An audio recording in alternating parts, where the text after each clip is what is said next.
Welcome back, Jets Nation. It's your boy Jersey Boy. We're back at it again, and Curtis Martin has done it again. We're officially 6-0 on this season. So let's go ahead and get into some of these things on our to-do list, and we will check out what ultimately happened in the game. As you can see, we did take the dub 24-12.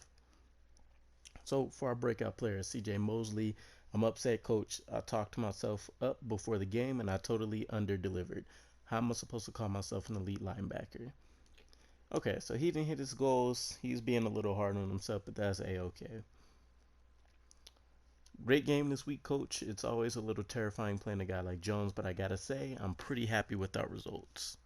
Cool, so we got a boost for our receivers. Man, Elliott will not be denied his yards. That guy fights and fights and fights, doesn't he? The defense and I will sit down later to figure out what we could have done better, but right now I'm content with the victory. So we got a boost for our defensive line, although I don't believe we've actually met the criteria for them, so that's probably just for us getting the win, a small boost.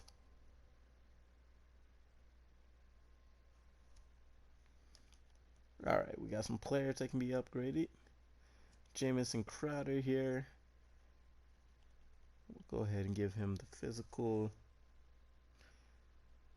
The more scheme players that we'll have, the better. It's a little bit hard to develop some of these players when they don't have those superstar traits to get all that experience. Eli Rogers here with one as well. And then some of our lower tier players that's on the roster. We'll take a look as well as some of the players we might take a look at re-signing, depending on what's going to be happening here. Then Blesson Austin. Let me see how his tackling is. It's a 55. It's serviceable. So let's just go ahead and stick with man-to-man for now. +3. Fantastic.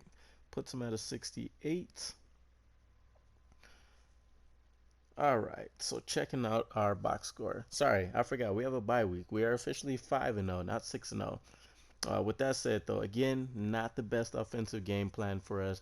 This has really been our defensive side of our team carrying a lot of the weight for us. We did get thrashed with them putting up 433 yards, but they're making plays, causing fumbles. We're recovering. We're getting interceptions as needed. We're sacking them quite a bit.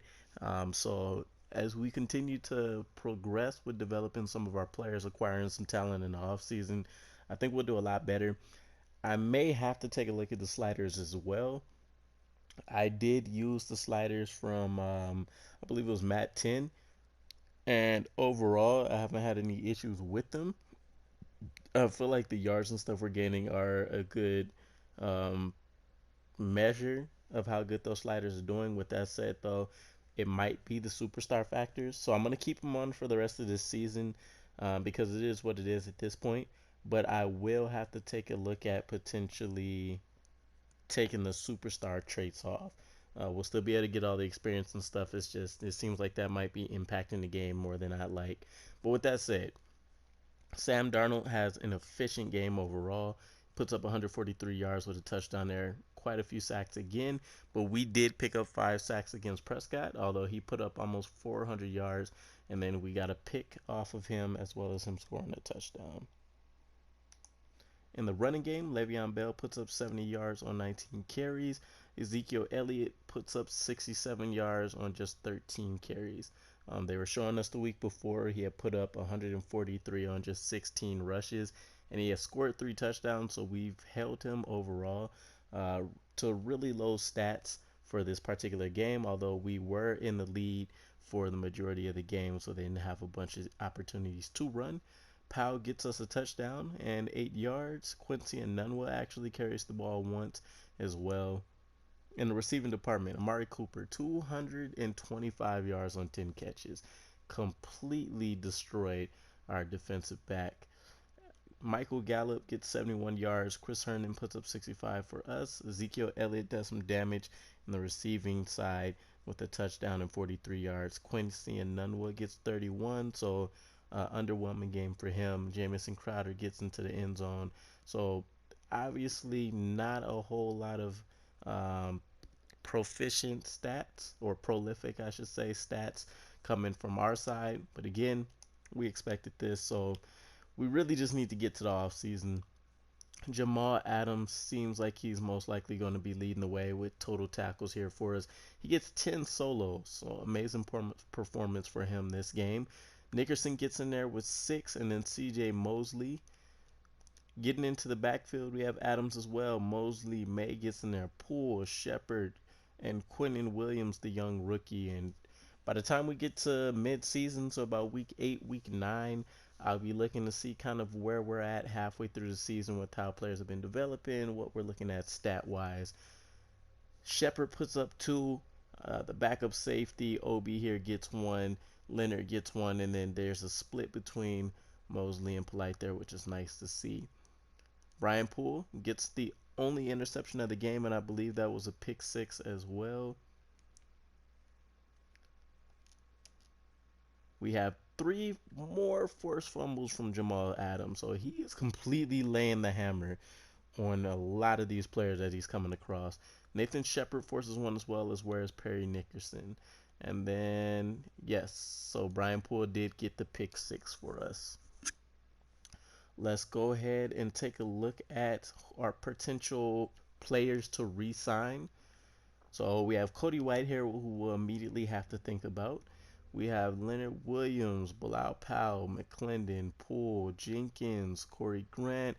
So there's a lot of players that were already on the team as part of short contracts, and a lot of players that we picked up over the course of the preseason that we'll have to consider. And then there's still quite a long list of free agents for us to go through here.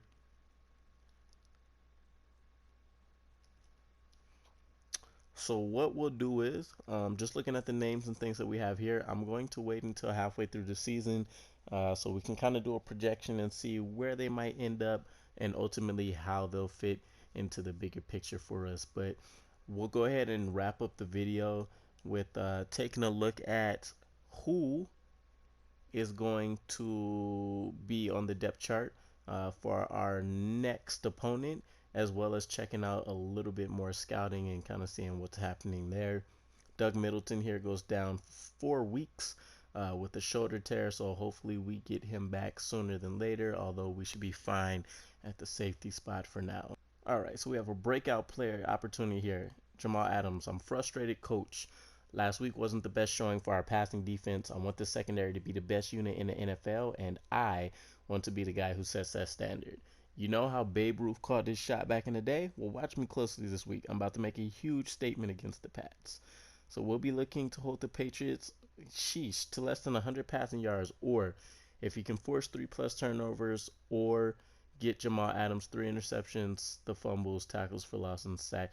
He might be the player in the best, given the best opportunity to actually accomplish that, given how impactful he is on the game. Coach, we got a tough matchup this week. We got to figure out a way to shut down Tom Brady. If we just sit back in coverage, he's going to shred our defensive backs. Again, we're just going to try to slow him down. I don't know if we can stop Brady, but if we slow him down, the entire team starts to fall apart. Do whatever you can to make him uncomfortable out there. I'm all for it, coach. Let's play conservatively. Okay. And then we've actually seen the depth chart for the Patriots already. So I just want to see if there's any noticeable injuries they might have that we should be aware of. Looks like Jonathan Jones is out for the season for them. And then Philip Dorsett will not be playing in this game for us. So 2 significant injuries there. And then just to finish scouting some of this receiving talent that we'll have coming in. All right, so looks like we still have really good players going all the way into the beginning of the second round for us. Of course, I'm going to be giving preferential treatment to those that are a scheme fit for us. But overall, if they have the talent, they have the talent. And that'll prove itself on the field. I'm sure they'll be able to go ahead and rack up the stats so they can develop as quickly as possible And then once the art scheme fits, that'll just be bonus XP for them to even make it that much quicker for them to develop into hopefully some Hall of Fame players for us. But with that said, guys, I would love it if you guys like, subscribe, comment, leave any feedback as always that you guys have for me. It'd be greatly appreciated to let me know what you guys would like to see, not see, anything of that nature. But with that said, it's your boy Jersey Boy. I'm out.